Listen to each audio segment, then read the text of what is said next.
Good evening, or good morning if time doesn't really matter where you are, if your mind just won't quiet down, if thoughts are rushing in one after another like trains with no station, then this space is to solve anything. There are no lessons to learn, just stories. Some are soft, some are a little strange, many are just for feeling, but all of them have one mission: to help you let go. So before we continue, find your cozy spot, dim the lights, rest your head, and if you can, take a deep breath. One more time, ... you're here, and that's enough. Today, we'll journey through landscapes where thoughts simply dissolve, where words float like leaves on water, and your mind doesn't have to go anywhere at all. Welcome, let's begin. Once upon a time, in a place not found on any map, lived a man by a wide, slow-moving river. He had no known name. Some called him the water's guardian, others simply the one who waits. But he never seemed to need a title. Every morning, before the sun had fully opened the world's eyes, he was already there, sitting on the bank, his bare feet barely touching the water's surface. He didn't fish, he didn't wash clothes, he didn't bathe. He simply sat and he collected thoughts. Yes, thoughts. Because in that river, for reasons no one could explain, loose thoughts floated by. Ideas people have let go of somewhere in the world, tired of thinking them over and over again. Thoughts of unrequited love. Thoughts of endless to-do lists. Overthinking thoughts, the kind that hurt but say nothing new. And also beautiful thoughts, fleeting ones like butterflies that didn't know where to land. They floated on the water like autumn leaves, carried by the current, and he watched them arrive, one by one. Some he caught with a small net of wood and silk. Others he let pass, like someone who had heard that story before. The ones he collected, he carefully wrapped in small pieces of cloth and placed them inside an empty tea box. An old box, but very well kept. Every thought was treated with respect, even the darkest ones. Especially those. This one belongs to someone who hasn't slept well in weeks, he'd say, gently caressing one with his index finger. And this other one seems to have been trapped in the same loop for years. He didn't try to solve them. He didn't offer opinions. He just kept them like someone protecting forgotten letters. Sometimes someone from the village would come down to visit him, a child with a question, a woman carrying a heavy silence, a man with a furrowed brow who didn't know why. And he would invite them to sit. He didn't say much. He would just open the box, take a random thought, and let it float back into the river. Perhaps it's not yours, he'd say. Or perhaps it is, but you don't need it anymore. And they would watch together in silence as the thought drifted away, spinning slowly like a leaf in a whirlpool. Some days it rained and the thoughts were denser. They seemed soaked with emotions. Other days they shimmered as if someone had released them with a smile. A happy memory, a song that didn't hurt, a possibility. Once, someone asked him if he himself had thoughts to release. The man smiled with a gentleness found only in those who have lived very slowly, and he said, I already have, every day. That's why I stay here. Not to hold on to thoughts, but to remind myself how to let them go. When night fell, he gathered his net, closed the box, and returned to his small wooden cabin, where wind chimes hung and dry branches bore names written in pencil. Names of people who had once come to let something go. Names that no longer needed to return. And if one night you found yourself on the bank, not knowing why, not knowing how you got there, he wouldn't ask you anything. He would simply offer you the box and a net. So you could choose which thought to release yourself. Because sometimes we don't need solutions, just a safe space to let something go. Like a thought that floats away, like a river that never stops. Like you ... now, letting go little by little with each word, with each pause. As if your mind also finally knew it doesn't have to hold on to everything. When silence grows, so does the ability to let go. And so the mind opens to new stories that don't need to be solved, only felt. Once upon a time, in a small village forgotten by time, lived a woman who dedicated her days to cultivating silences. It wasn't ordinary gardening, no flowers or trees. She cultivated silences in pots, in secret gardens, and in the quietest corners of her home. Silences that weren't an absence of noise, but a deep presence. Spaces between words, between sighs, between heartbeats. She knew not all silences were the same. Some were heavy and dark, full of absences. Others were light, almost singing with the breeze.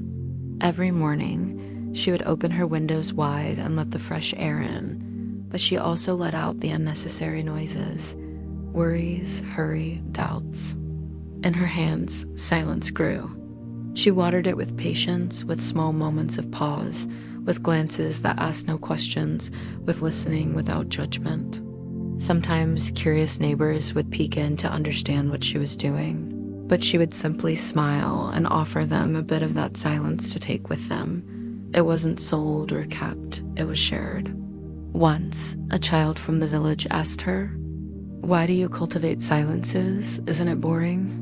She knelt, showed him a pot where a small green sprout shyly emerged, and said, "Silence is the seed of calm. Without silence, thoughts grow like weeds and tangle us up.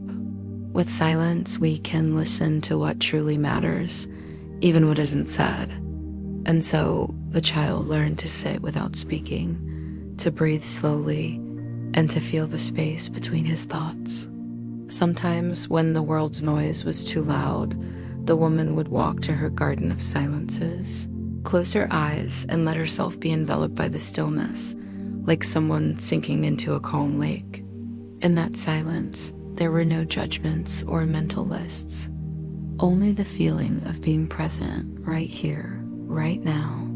Perhaps you, listening now, can also imagine that garden, a place where thoughts don't need to be ordered or fixed, a place where you can simply be, without noise, without effort.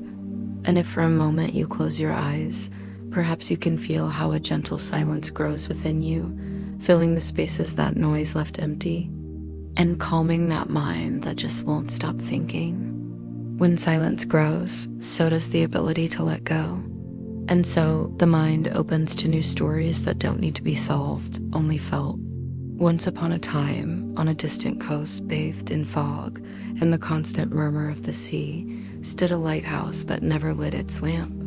Not because it was broken or abandoned, but because its guardian decided one day that darkness had its own beauty. The lighthouse stood proud, a solitary tower watching over the blurred line where water meets sky. Its lamp, a jewel of glass and metal, patiently waited for its moment to shine. But the guardian, a man with wrinkled hands and a voice like the wind, thought differently. He believed that light was sometimes a call to anxiety, a beacon that awoke fears and urgencies, and that in darkness, things had a different rhythm, slower, kinder. Every night, as the sea churned and the wind sang ancient songs, he would sit on the terrace and gaze into the gloom. The ships, though without the guidance of light, found their way by other senses, the stars, the murmur of the waves, the salty scent of the air. For the guardian, darkness was an invitation to pause, to release control, to let the mind calm itself in that vast, unlit silence. He knew not everyone would understand his choice, but he, every night, offered shadow as a refuge. And those who sailed nearby learned to trust in calm, not in glare. Perhaps you, listening to these words, can imagine that lighthouse, not as a point of alarm, but as a place where the mind can rest, where the light you need isn't a flash, but a soft glow that originates from within. And as the night embraces this silent lighthouse, let your mind also lower its intensity. Let it not need to light 1,000 lamps to feel safe, because sometimes, in the darkness, peace arrives without glitter or noise. And so, without rush or urgency, the mind opens to the possibility of simply being. Once upon a time, in a village where everyone owned clocks, there was one special clock that never had hands.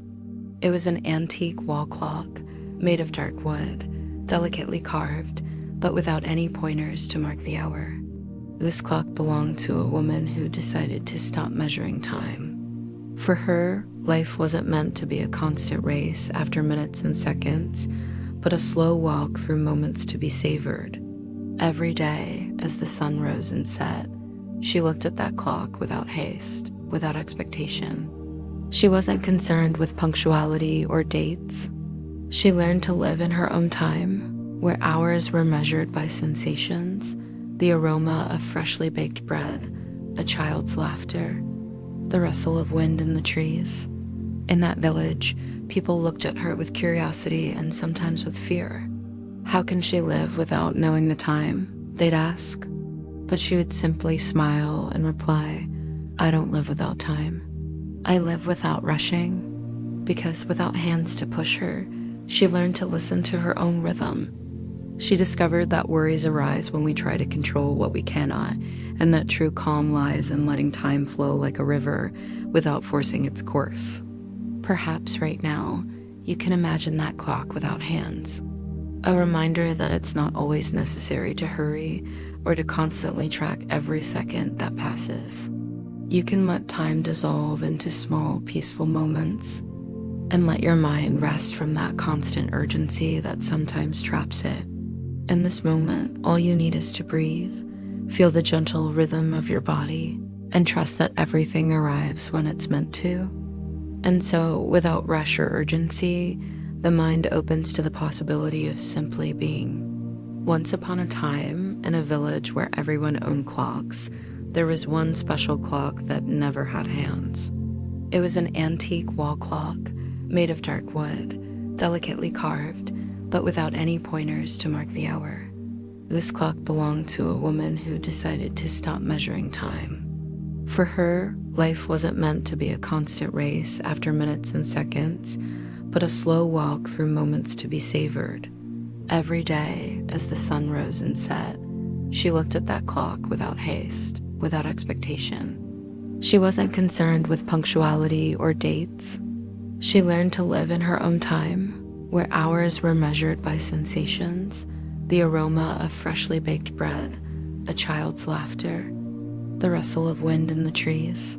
In that village, people looked at her with curiosity and sometimes with fear. How can she live without knowing the time? They'd ask. But she would simply smile and reply, I don't live without time. I live without rushing, because without hands to push her, she learned to listen to her own rhythm. She discovered that worries arise when we try to control what we cannot, and that true calm lies in letting time flow like a river without forcing its course. Perhaps right now, you can imagine that clock without hands. A reminder that it's not always necessary to hurry or to constantly track every second that passes. You can let time dissolve into small, peaceful moments and let your mind rest from that constant urgency that sometimes traps it. In this moment, all you need is to breathe, feel the gentle rhythm of your body, and trust that everything arrives when it's meant to. And so, without rush or urgency, the mind opens to the possibility of simply being. Once upon a time, there was an old box, kept in a forgotten corner of a house filled with echoes and shadows. It was a wooden box with brass clasps slowly corroding and a sweet scent of time standing still. This box contained memories no one had touched in years. Yellowed letters, faded photographs, small objects that told stories of a past that seemed very distant. The owner of the box, a woman with deep eyes, had carefully closed it and never opened it again. Not because she feared her memories, but because she understood that sometimes keeping things put away was also a way to protect peace. Every day, when nostalgia gently called, she would sit by the box and breathe in its presence. She didn't need to relive every moment or unravel every story. It was enough just to know that those memories existed in silence without demanding attention. She had learned that the past is a garden one can return to, but it's not always necessary to wander through all its paths every day. Perhaps you listening now also have a box like that. full of thoughts and memories that sometimes visit you without asking permission. And it's okay to leave them there, undisturbed, without opening it in a rush or with fear. Because peace isn't always about solving everything, but about accepting the present moment, with its lights and shadows, with its silences and sounds. In this moment, you can imagine yourself gently closing that box, letting your mind rest without the urgency to sort or understand. Just breathe and feel how calm grows little by little, like a whisper that never fades. And so, without rush or urgency, the mind opens to the possibility of simply being. Once upon a time, there was a garden where the leaves never fell. Sturdy, tall trees that, despite the passing seasons, kept their foliage intact.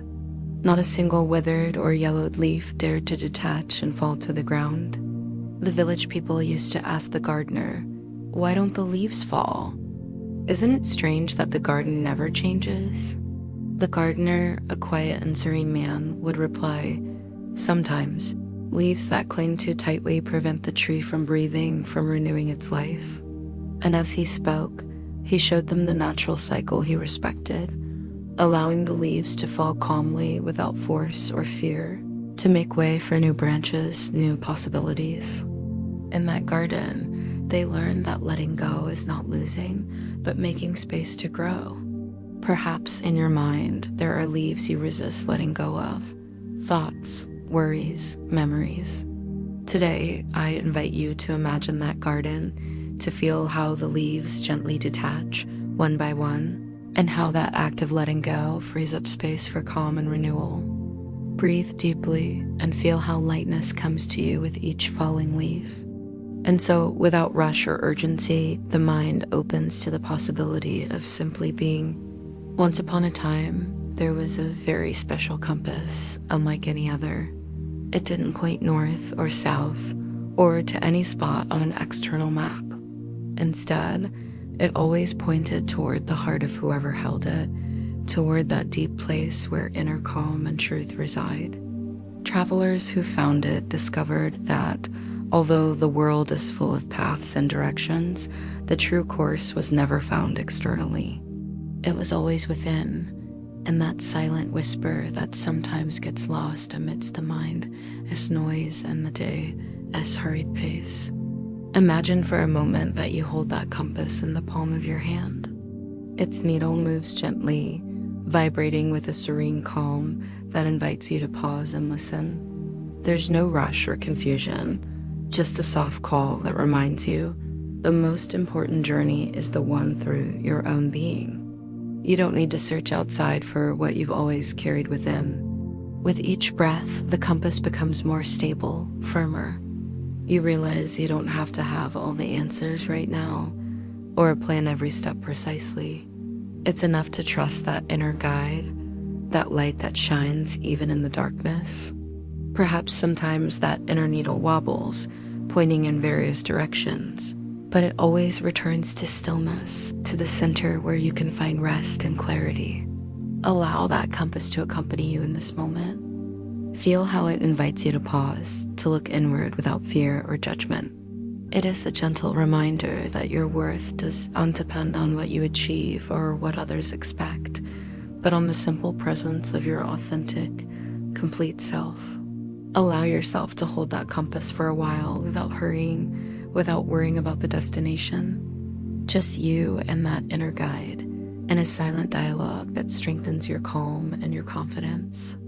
And when you're ready to continue, carry with you that feeling of being connected to your center, to the compass that always points inward, toward your peace. And so, without rush or urgency, the mind opens to the possibility of simply being. Once upon a time, there was an ancient forest, so dense and silent it seemed frozen in time. Its centuries-old trees guarded secrets in every leaf and root, whispering stories few dared to hear.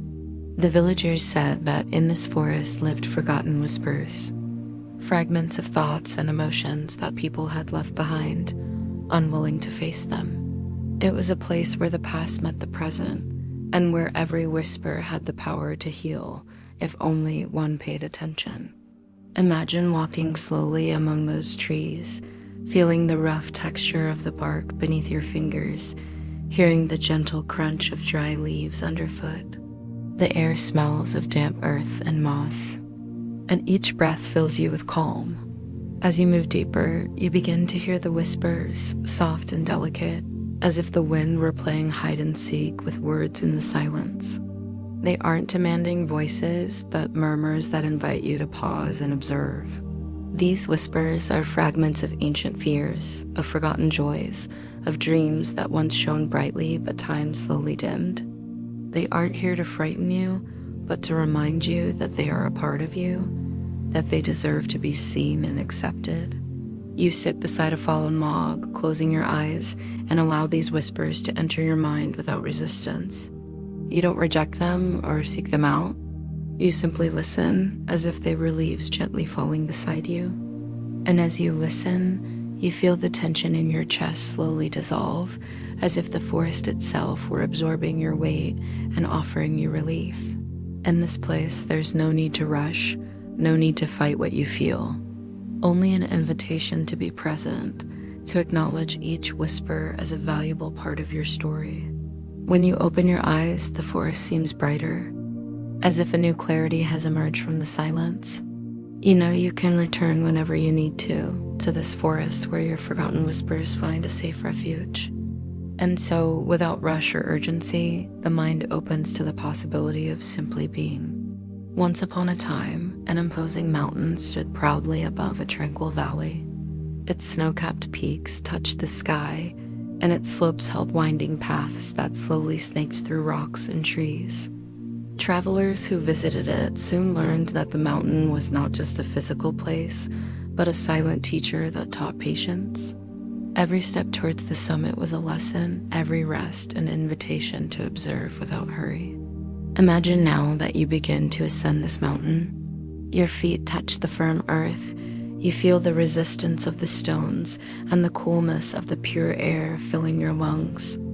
At first, the pace might seem slow, even frustrating, but you soon discover that it's not about arriving quickly, but about enjoying every moment, every sound, every sensation. The mountain invites you to pause and look down at the path you've traveled, appreciating how far you've come without losing heart. When a gentle breeze caresses your face, you remember that, like the mountain, you too can withstand storms and stand firm. In moments when you feel like rushing or giving up, the mountain whispers that patience is a powerful force, capable of transforming weariness into wisdom. Thus, step by step, the ascent becomes an inner journey, a moving meditation where time dissolves and only presence remains. When you finally reach the summit, you've not only conquered a physical place, but a space within yourself where calm and patience meet. From that height, you gaze at the valley and the horizon, understanding that every experience, every challenge is part of your own personal mountain. And now, as you descend calmly, you carry with you the lesson that patience is not waiting idly, but trusting in life's natural rhythm. The mountain remains there, always available for those who seek to learn patience, to be present, and to find peace in every step of the way. Thank you for joining me on this journey of stories for the restless mind. Remember that even though noise will always be there, you can always find a space of calm within yourself. We'll meet again in the next story, whenever you want to disconnect and simply be.